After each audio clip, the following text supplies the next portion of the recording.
সকলকে নমস্কার, জোহার।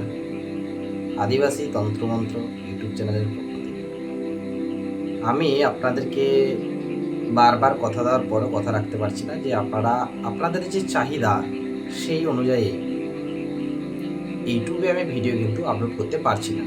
আপনারা জানেন আমার কাজের কিন্তু খুব প্রেশার। ইদানিং যে পরিস্থিতি দাঁড়িয়েছে, তৎকাল ফোন করেও কাজের জন্য সময় চাইলে অনেকে কাজের সময় পাচ্ছেন না, আমি দিতে পারছি না। কারণ আমি বলেছি প্রথমেই যে আমি খুব বেশি কাজ নিই না, আর যেহেতু আমি খুব বেশি কাজ নিই না, সেই জায়গায় দাঁড়িয়ে আমি সকলের কাজ তো একসাথে করে দিতে পারবো না। কারণ আমি কাজ অল্প ধরবো এবং সেই কাজটাকে সঠিকভাবে করব। যাই হোক, আপনাদের সামনে এতদিন যে বিষয়গুলো নিয়ে আলোচনা করেছি সেটা হচ্ছে সম্পূর্ণ কাজ, বশীকরণ, বাস্তু, ব্যবসা, সার্ভিস, নিজস্ব ব্যাধি, তন্ত্রের বিভিন্ন প্রয়োগ, এই সমস্ত বিষয় নিয়ে কিন্তু আলোচনা করেছি। আজকের বিষয়টা সম্পূর্ণ আলাদা। তন্ত্র জগতে কাজ করছি, আর যেনাদের হাত ধরে এই তন্ত্র জগতে আগমন ঘটেছে, তাদের কথা যদি আপনাদের সামনে না তুলে ধরি, তাহলে আমার মনে হয় আমার এই জগতে যে বিচরণ সেটা বৃথা। আমি প্রত্যেকটা ভিডিওতে আপনাদেরকে বলে এসেছি যে আমার বিদ্যা বংশ পরম্পরায়, কিন্তু কখনো ওনাদের কথা, আমার পূর্বপুরুষদের কথা আমি কিন্তু আপনাদের সামনে তুলে ধরিনি। অনেকে আমাকে প্রশ্ন করেছেন যে দাদা, আপনার যদি বংশ পরম্পরায় বিদ্যা হয় তাহলে আপনি কিভাবে এই লাইনে এসেছেন। অনেকে তন্ত্রের এই গভীর বিষয় সম্পর্কে জানতে চান। আমার কাছে আজ থেকে মাসখানেক আগে বেশ কয়েকটা বড় বড় সুযোগ এসেছিল, যার মধ্যে একটা সুযোগ ছিল প্রডিউসার, যাদেরকে বলা হয়, ওনাদের তরফ থেকে একজন প্রডিউসার ফোন করেছিলেন এবং আমাকে ওনারা কিছু অফার করেছিলেন যে তোমাকে তন্ত্রের অরিজিনাল কাজ আমাদেরকে দেখাতে হবে এবং সেটা বিশেষ কিছু প্ল্যাটফর্ম আমরা চয়েস করে নেব, সেখানকার মধ্যে তোমার যেটা ভালো লাগবে সেই প্ল্যাটফর্ম তুমি ধরবে এবং সেখানে আমাদের পুরো টিম রেডি থাকবে। এটা কোনো ইংলিশ মুভি বা হিন্দি মুভিতে ওনারা রিয়েল ঘটনাটা দেখাতে চাইছিলেন। ওনারা বিভিন্ন জায়গায় ঘুরেছেন, তো তারপরে আমার কাছে এসছেন, যোগাযোগ করেছিলেন। আমি যে কোনো বড় কাজ করার আগে গুরুদেবের পারমিশন নিই। তো বর্তমানে আমার গুরুদেবের বয়স অনেক হলেও এখনো জীবিত। গুরুর পারমিশন ব্যতীত আমি কোনো বড় কাজ বা বড় কোনো ডিসিশন নিতে পারবো না। তো সেখানে আমি গুরুর নির্দেশ মেনে ওনাদেরকে আপাতত না বলে দিই। আজ থেকে মাস 6 আগে বাংলাদেশের একজন বিখ্যাত লেখক, উনি আদিবাসী তন্ত্র সম্পর্কে লেখার জন্য আমাকে আগ্রহ প্রকাশ করেছিলেন। তো আমি যদি এই সমস্ত বিষয়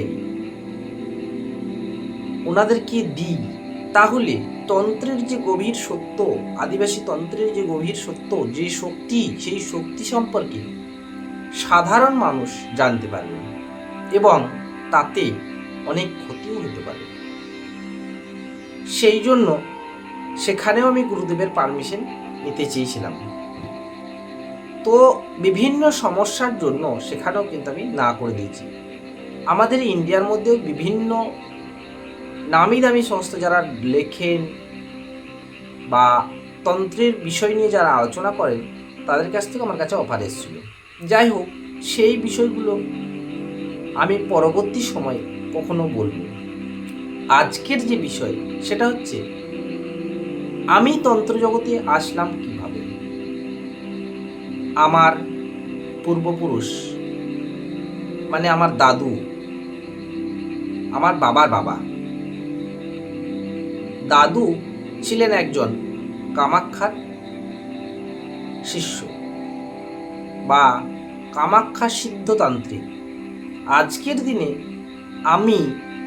আজকের দিনে দাঁড়িয়ে আমি যেভাবে যতটা সহজে এই তন্ত্রবিদ্যা উপলব্ধ করেছি, আমার পূর্বপুরুষরা কিন্তু এত সহজে এই তন্ত্রবিদ্যা উপলব্ধি করতে পারেন নাই। ওনারা এই তন্ত্রবিদ্যাকে আয়ত্ত করার জন্য উনি অনেক অনেক কিছু ত্যাগ করেছিলেন, অনেক পরিশ্রম করেছিলেন। আমার দাদুর নাম ছিল, বর্তমানে উনি আর ইহজগতে নেই, স্বর্গীয় সোম হাঁসদা। আমার নাম তো আপনারা জানেন, সিদ্ধার্থ হাঁসদা। তো উনি যখন ছোট ছিলেন, মানে ছোট বলতে কি বিবাহের পরে আমার বাবাদের জন্ম হয়ে গেছে, এই সময় উনি একটা মাঠের মধ্যে গরু চড়াতে গেছিলেন। ঘটনাটা যখন বলছি আপনাদেরকে, অনেকটা রাত্রি এবং সারা শরীর যেন ঠান্ডা হয়ে যাচ্ছে, প্রচণ্ড গরম, রাত্রি 1:15 থেকে 20 হবে টাইম। আমার দাদু আমার সর্বপ্রথম তন্ত্রের গুরু।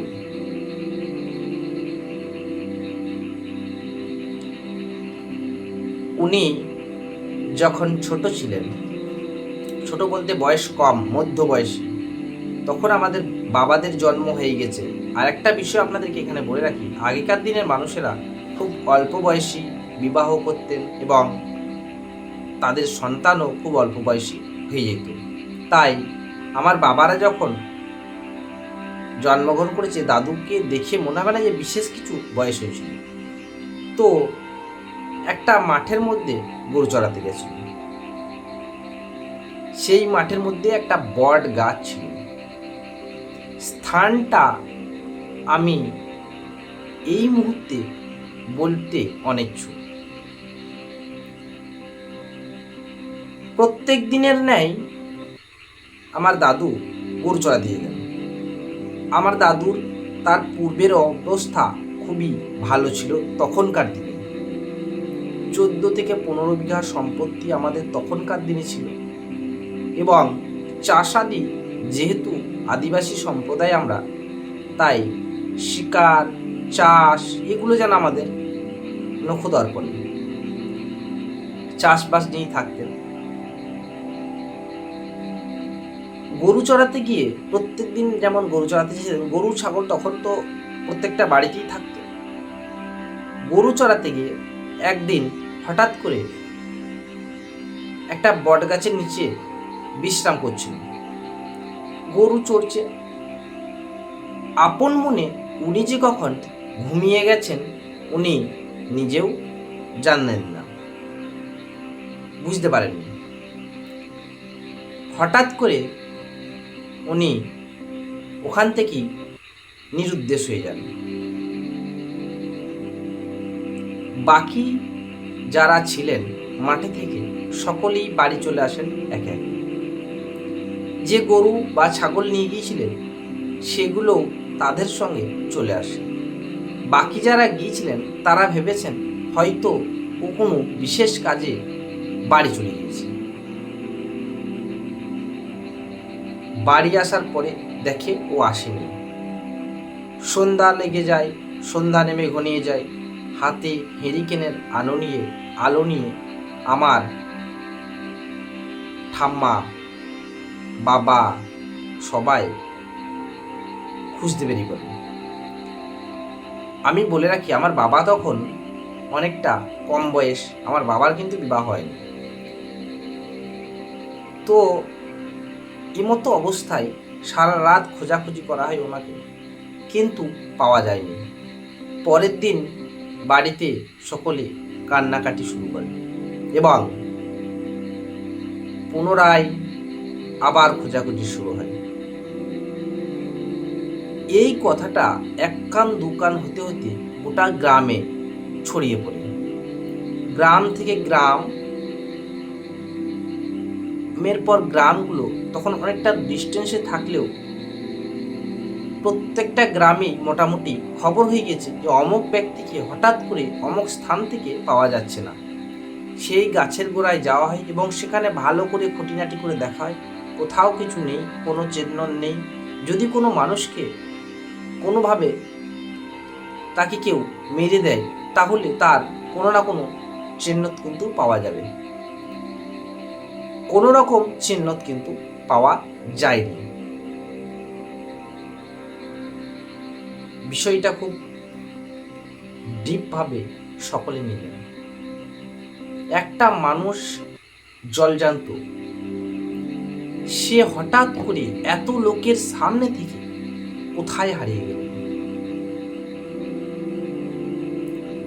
যদি আশেপাশের কোনো গ্রাম ধরে তিনি কোথাও যান, সেক্ষেত্রে কারণ না কারণ চোখে পড়বে। কিন্তু দুর্ভাগ্যবশত সকলকেই জিজ্ঞেস করা হয়েছে, তো সকলেই একই কথা, না ওকে তো দেখিনি। আর একটা বিষয় বলে রাখি, যেহেতু সেই সময় আমার দাদুদের একটু জমি জায়গা ছিল, তাই আশেপাশের গ্রামগুলোতে আমার দাদুর পরিচিতিটা খুব ভালো ছিল। আমার দাদু মানুষ হিসেবে খুবই ভালো ছিলেন। সেই দিক থেকেও আশেপাশে গ্রামে কিন্তু একটা সুন্দর পরিচিতি কিন্তু ওনার ছিল। খোঁজাখুঁজি করার পরে কন্টিনিউ 1 মাস খোঁজাখুঁজি করা হয়েছে, কিন্তু কোথাও কোনো আত্মীয় বাড়ি, কোনো বন্ধুর বাড়ি বা রাস্তাঘাটে কোথাও ওনাকে পাওয়া যায়নি। যদিও সেই সময় প্রশাসনিক ব্যবস্থা খুব দুর্বল ছিল। যখন 1 মাস খোঁজাখুঁজি হলো, পাওয়া গেল না, তখন সবাই নিরাশ হয়ে গেলেন যে আর হয়তো তাকে পাওয়া যাবে না। এই ভাবনা চিন্তা করে সকলেই মোটামুটি হাল ছেড়ে দিয়েছিলেন। দিনের পর দিন যায়, রাতের পর রাত যায়, কিন্তু মানুষটি আর বাড়ি ফেরে না। ধীরে ধীরে বাড়ির অবস্থাও যেন শোচনীয় হতে থাকে। তার কারণ জমি জায়গা তো আছে, দাদুর বাবার তখন বয়স হয়ে গেছে, রোজগারের যে দিক সেটা আরো ভাই ছিল, কিন্তু দাদুর কাঁধেই ভারটা একটু বেশি ছিল। তো কিভাবে সেই সংসার চালাবে তাতে যেন সকলেই একটু হিমশিম খেয়ে যাচ্ছিলেন।